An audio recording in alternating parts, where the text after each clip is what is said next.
Senhoras e senhores, ouvintes da Rádio CBN Vale do Iguaçu, muito boa tarde.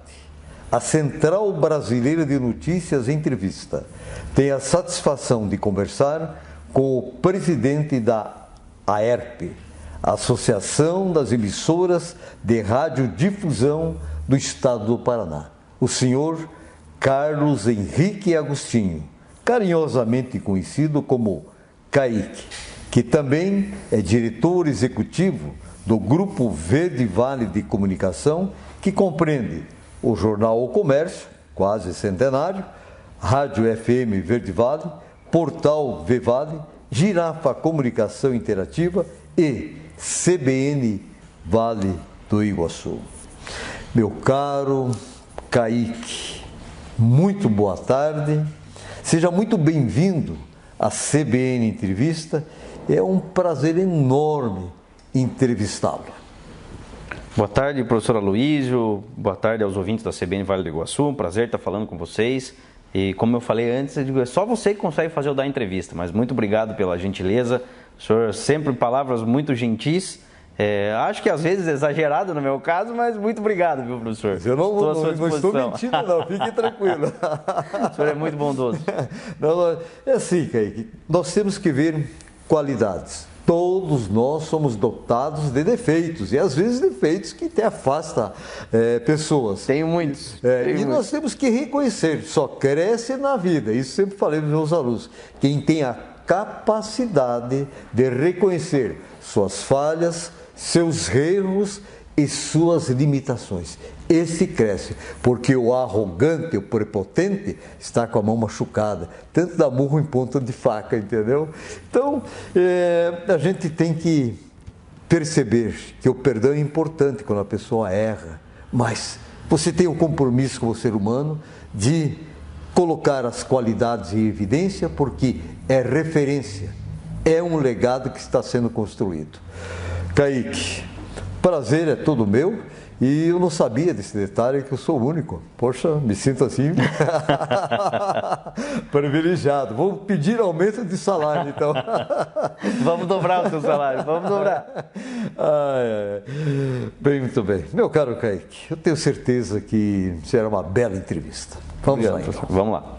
Meu caro presidente Kaique, o que é a AERP e qual a sua finalidade? Eu sei que você já foi presidente de tantas instituições ligadas ao meio de comunicação, mas hoje está nesse comando, era vice, assumiu e agora você tem aí 2022 até 2024. Por gentileza. A AERP é a Associação das Emissoras de Rádio e Televisão do Paraná, de radiodifusão, é uma entidade com 60 anos aqui no Paraná.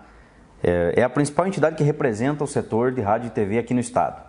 Então nós representamos hoje aproximadamente 320 emissoras de rádio e televisão no estado, é um total de 350. Essa diferença aí de aproximadamente 30 são as afiliadas. Normalmente a gente tem a cabeça de rede da televisão afiliada na entidade e aí não precisa ter as outras, as afiliadas locais, né? Então é essa que dá a discrepância dos números. Então a gente representa absolutamente aí as emissoras de rádio e televisão do estado e defende os interesses dela.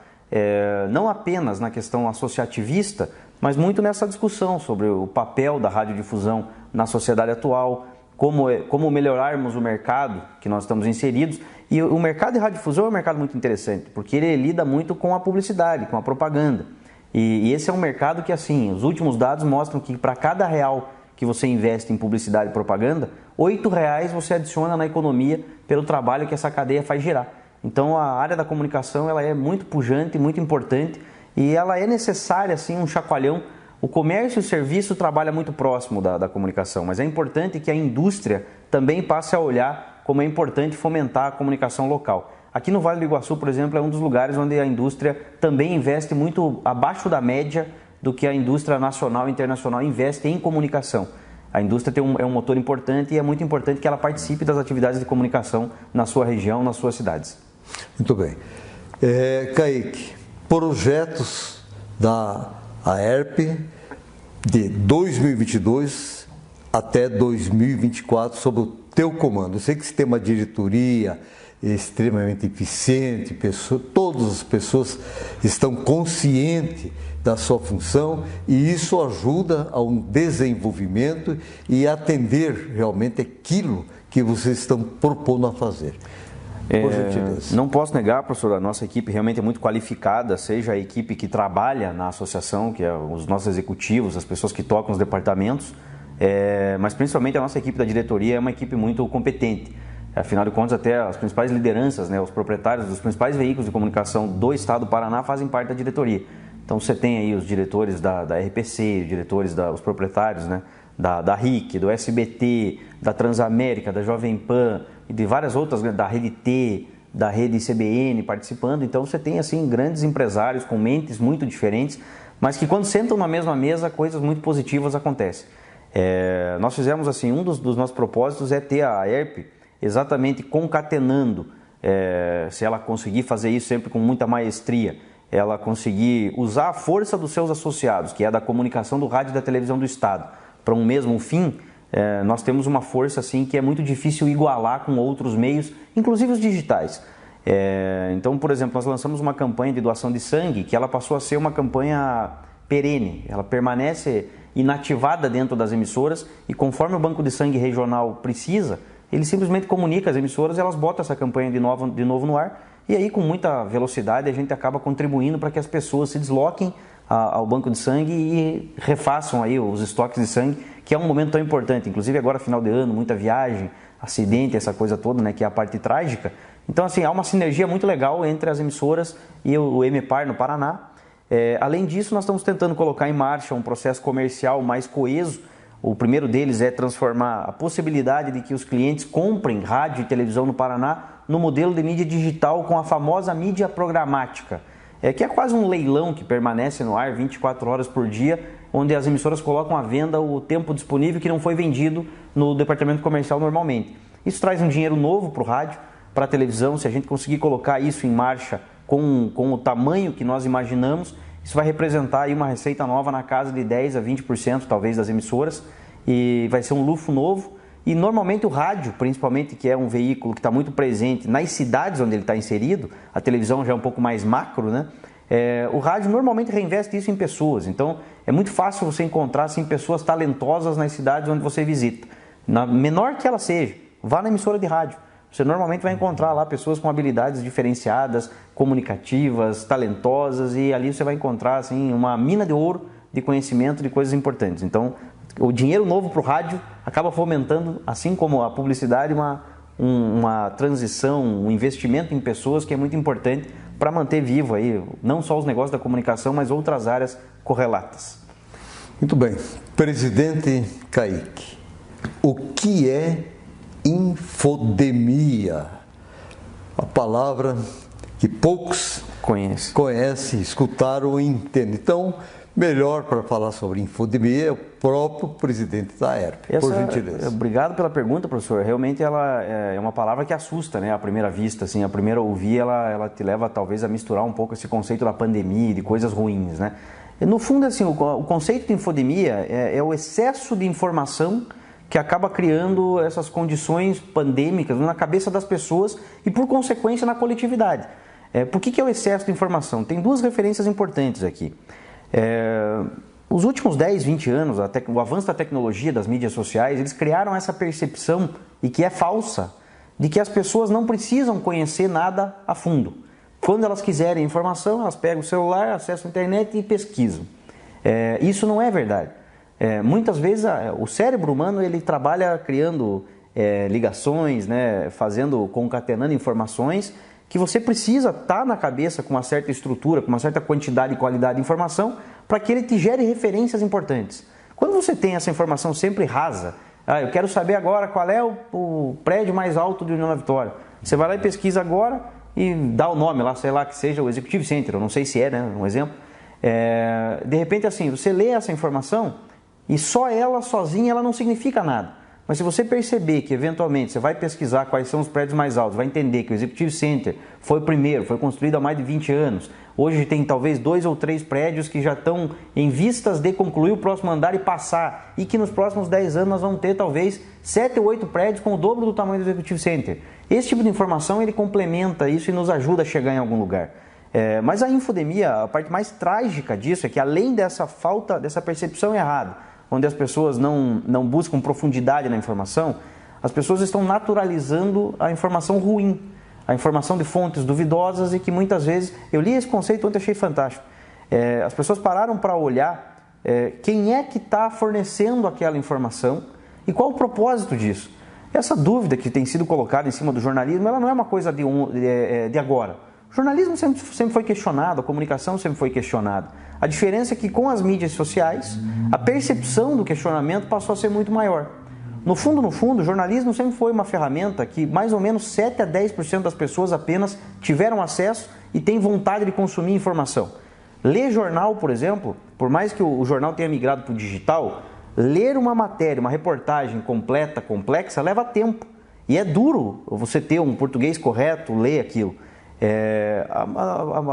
O fato é que as pessoas têm dificuldade de compreender texto, têm dificuldade de se manter com a atenção focada por mais do que 5 minutos em alguma coisa, e isso é muito ruim. Informação competente, informação com qualidade, você não consegue passar em 2 ou 3 minutos. E isso é muito difícil, e as pessoas passaram a naturalizar isso. A infodemia mistura um pouco desses conceitos e tenta mostrar para as pessoas que elas precisam se afastar um pouco dessa questão pontual da informação rápida de 140 caracteres ou coisa assim, pequenos vídeos curtos explicados por alguém ou vozes no WhatsApp que aparecem e você não sabe quem. Agora, é um conceito difícil porque ele vai contra o que é natural das pessoas. Muito bem explicado. Não sei se bem explicado, mas é complexo. Mas aí o pessoal já vai consultar. Puxa a palavrinha, consulta e já tem o resultado. Meu caro presidente Kaique, responsabilidade, através dos meios de comunicação, todos eles, no momento em que há uma eleição em um país. Qual é a sua opinião? Bom, professor, eu acho que cabe um paralelo primeiro, que é importante as pessoas entenderem, né, ou tentarem entender assim, o trabalho da mídia profissional, como de qualquer outra empresa profissional, normalmente ela é executada por mais de uma cabeça, por várias mãos. Então, assim, não há compromisso com erro, não há compromisso com vender em verdades ou nada desse tipo, até porque a gente trabalha a várias mãos, a várias cabeças, né? E várias cabeças pensam melhor do que uma normalmente. O nosso ambiente, eu pego o Grupo Verde Vale como exemplo, o nosso ambiente é um ambiente complexo, de muitos profissionais, aqui talvez as pessoas não saibam, nós trabalhamos mais de 40 pessoas aqui dentro. As altas discussões, os temas complexos são debatidos em mais de 5 ou 6 pessoas, todos com uma história de vida, com uma jornada profissional diferente, e isso nos ajuda a peneirar os melhores ângulos para abordar temas, discutir e aceitar o contraditório. A gente nem sempre converge com a mesma ideia nos temas, né? E isso é uma diferença básica muito importante entre o jornalismo e a comunicação profissional e a expressão livre da opinião dos indivíduos, tá? Isso é importante perceber que são duas coisas distintas do que nós estamos falando. Essa foi uma eleição muito complexa, difícil, essa coisa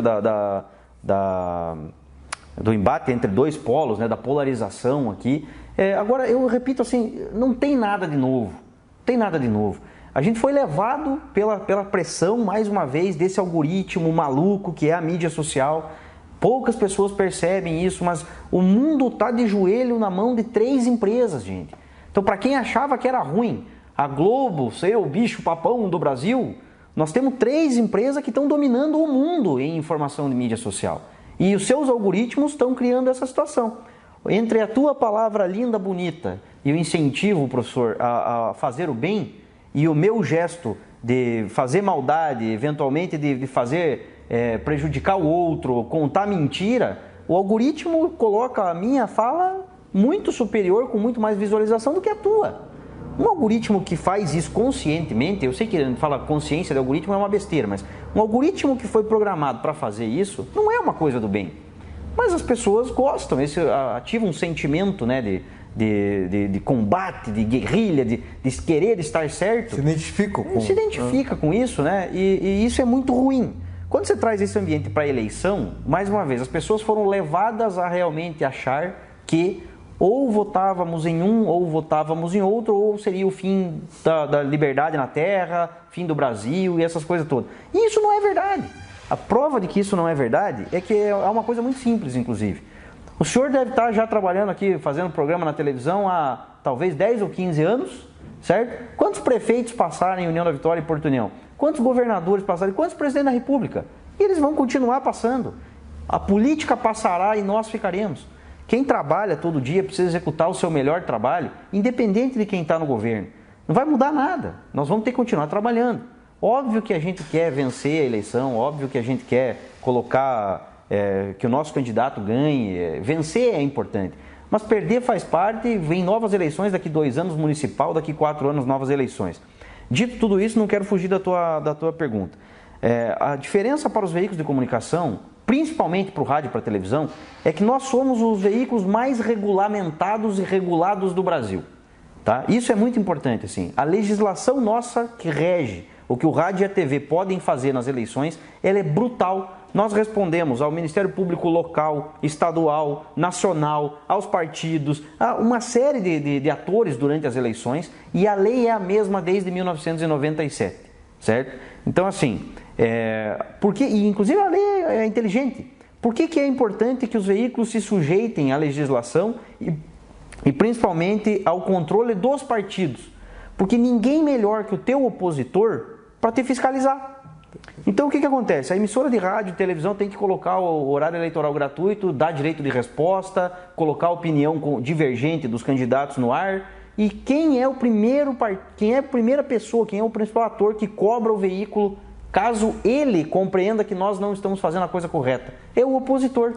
Se eu coloco o candidato A no ar e ele fala algo que o candidato B não gosta, é o candidato B que vem aqui e diz para mim: ô rádio, eu quero falar que eu não concordo com isso.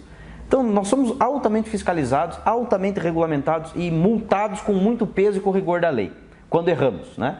Então assim, a responsabilidade em relação à radiodifusão, ela é muito séria, é assim desde 1997, desde que a nossa legislação foi atualizada, e ela é muito pesada. Por isso assim, em sã consciência, obviamente que nenhum ser humano, que é quem rege os negócios de radiodifusão, são as pessoas que estão atrás do microfone, atrás das câmeras, nenhum ser humano é infalível.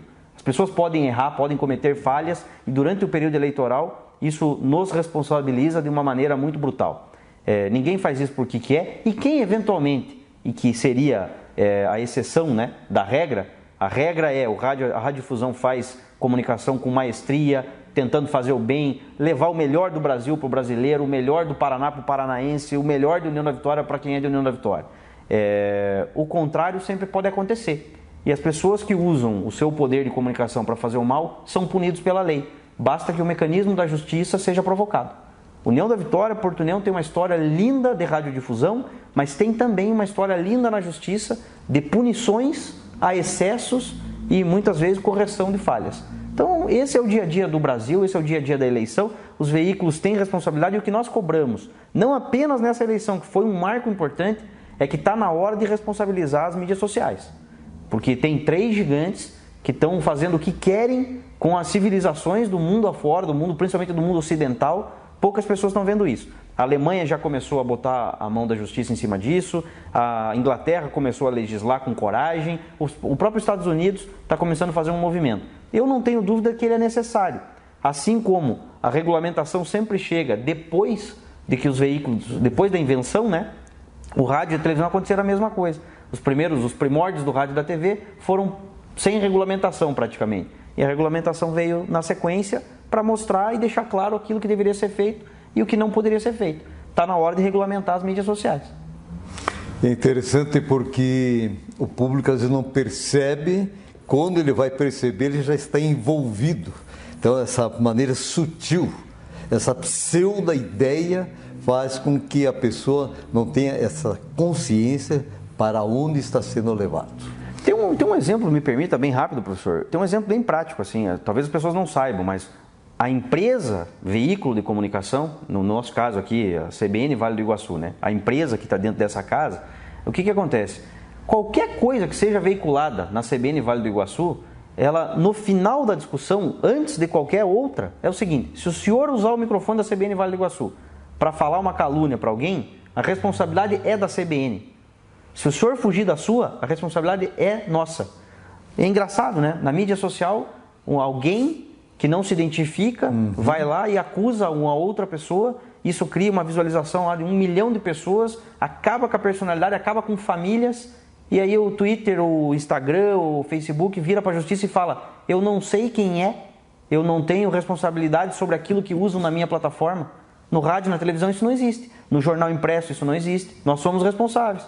Esse é o primeiro horizonte dessa discussão da regulamentação das mídias sociais, que é importante. Ah, mas a gente não precisa poder se identificar. Isso é muito importante também. Há situações que é preciso preservar a fonte. É por isso que o jornalismo profissional está aí e é por isso que existem mecanismos de controle e mecanismos para preservar a fonte quando o assunto é muito sério e quando a exposição da fonte pode levar ela, inclusive, muitas vezes a óbito ou à prisão.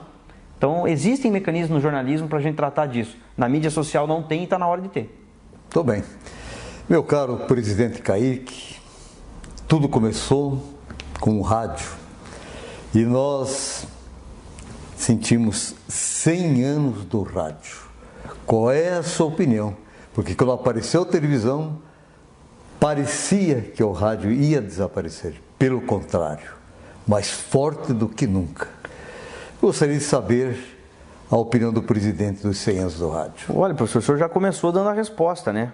Já mataram o rádio umas 2 ou 3 vezes nesse centenário, né? Mas não fizeram o funeral, né? Não fizeram o funeral. Eu acho que o rádio é o seguinte: o rádio é um veículo que... Tem um colega nosso que costuma dizer o seguinte: se o rádio nascesse hoje, ele seria vendido assim. Imagine um veículo de comunicação que você não precisa deixar de fazer o que você está fazendo para consumir ele. Imagine um veículo que é companheiro, imagine um veículo que você pode usar ele como referência a qualquer momento do teu dia sem atrapalhar ninguém. Imagine um veículo que é muito barato, imagine um veículo que fala com centenas de milhares de pessoas ao mesmo tempo. Imagine um veículo que não tem gargalo, que você pode assistir várias pessoas e ele não para, ele não trava, ele não cai. Esse veículo é o rádio. Nasceu há 100 anos, continua sendo. Essas características do áudio e do rádio, elas estão voltando com força, acho que não só a pandemia, mas um pouco desse excesso da infodemia que criou muitas doenças psicológicas, estraçalhou famílias e relacionamentos, negócios inclusive. Eu acho que há uma onda iniciando de que as pessoas estão percebendo que elas precisam voltar a dar atenção para aquilo que é humano, para aquilo que elas são na sua essência. E isso está muito distante daquilo que as pessoas pintam na mídia social. O rádio está recuperando um papel preponderante, não é só o achismo. As pesquisas do Ibope recente mostram isso, não só no Brasil como no mundo, que o rádio está recuperando esse papel, seja pela audiência, seja pelo mercado anunciante. O mercado anunciante está voltando a colocar dinheiro no rádio com mais força, com mais qualidade, percebendo a importância de ter um veículo companheiro. O rádio está sendo ouvido não apenas pela antena, pelo digital, mas também pelas caixas inteligentes, pelo celular e outras plataformas. Você está no carro e tal, e é um companheiro. Você pode deixar o rádio ligado e está brincando com seu filho, está fazendo outra coisa, lavando roupa, como tantas e tantas pessoas já fazem. Isso é um hábito importante, saudável e sadio. A televisão tem essa mesma referência, está recuperando um espaço importante, está também participando de outras plataformas, mas o rádio, eu arrisco dizer o seguinte: o rádio vai mais 100 anos aí com uma certa tranquilidade, porque enquanto não aparecer uma tecnologia que consiga fazer o que o rádio faz, com o valor que o rádio faz, sem ocupar um espaço na cabeça das pessoas, podendo ser companheiro, o rádio vai permanecer sendo um veículo importantíssimo, e um acessório importante em qualquer campanha e muitas vezes um protagonista para a divulgação de mensagens ainda mais importantes. Existem marcas, existem políticos, existem autoridades que já perceberam o valor do rádio. Mais gente está descobrindo o valor do rádio e nós teremos aí uma jornada muito importante na próxima década de positivismo e de valorização do rádio. Então, podemos dizer que o rádio é imortal? Acho que é um bom desafio, professor. Matar o rádio vai ser um desafio importante. Para quem resolver ter esse foco, até porque o rádio, inclusive, é guerrilha, né? Eu costumo brincar que, assim, enquanto tiver uma antena de rádio transmitindo, você sempre vai ter uma voz falando, né? Muitas guerras do passado mostraram isso, inclusive. Com certeza. Né? Então, rádio é resistência, rádio é guerrilha, rádio é ocupar espaço, rádio é talento, é criatividade, é credibilidade de quem está atrás do microfone. Isso é muito importante, são características essencialmente humanas. E enquanto houver ser humano, vai haver rádio. É liberdade e democracia. Liberdade e democracia. Meu caro presidente, falamos em 100 anos. E o que dizer de 100 anos da propaganda no estado do Paraná? Nosso tempo está curto, mas preciso que o senhor coloque. Serei muito rápido. Obrigado pela lembrança, professor. Então, esse ano, 2022, né, é os 100 anos do rádio no Brasil. Por acaso, fomos descobrir que também é os 100 anos da criatividade da propaganda no Paraná.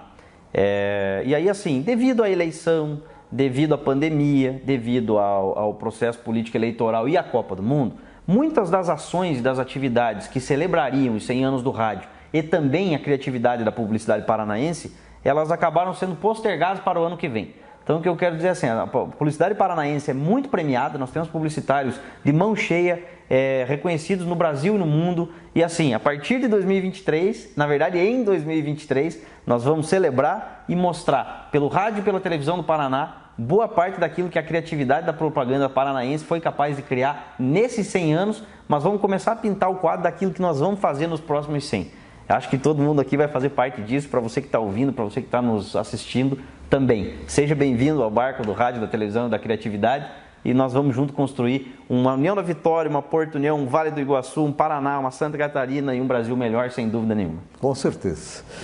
Caro presidente da ERP, simplesmente Kaique, em nome de toda a equipe da CBN, agradecemos imensamente sua importante presença e tenho absoluta certeza que nossos ouvintes conheceram melhor o que é a Associação das Emissoras de Radiodifusão do Estado do Paraná.